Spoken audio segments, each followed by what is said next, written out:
and for our own salvation, if that makes sense. Yeah, it makes sense to me. And essentially, the natural law and divine positive law, the paradigm is Adam and Eve. I think this is where the template for all of this on spiritual warfare comes from.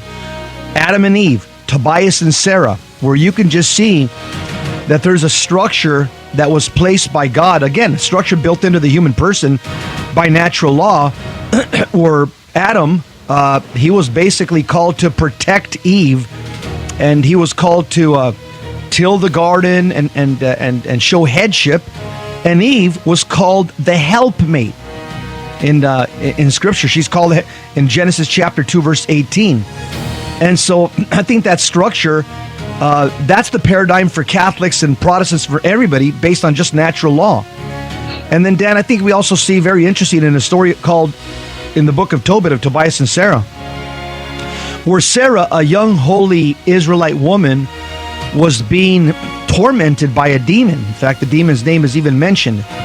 And the demon kept on, when she would get married, on the wedding night, the demon would kill her husband in the wedding bed.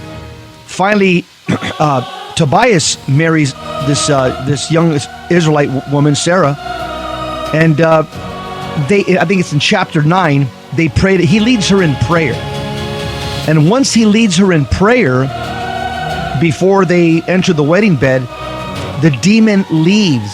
And so again, she didn't lead the prayer, he led the prayer, he called him to prayer, and that's what it took for him to take custody of his marriage and his house, and even to afford protection over Sarah. And she eventually left. I mean, the demon eventually left, basically had to leave.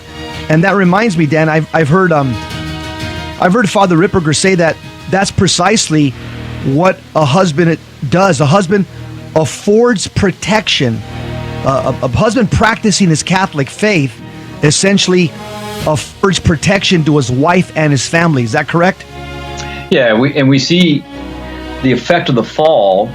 This, baptism restores the capacity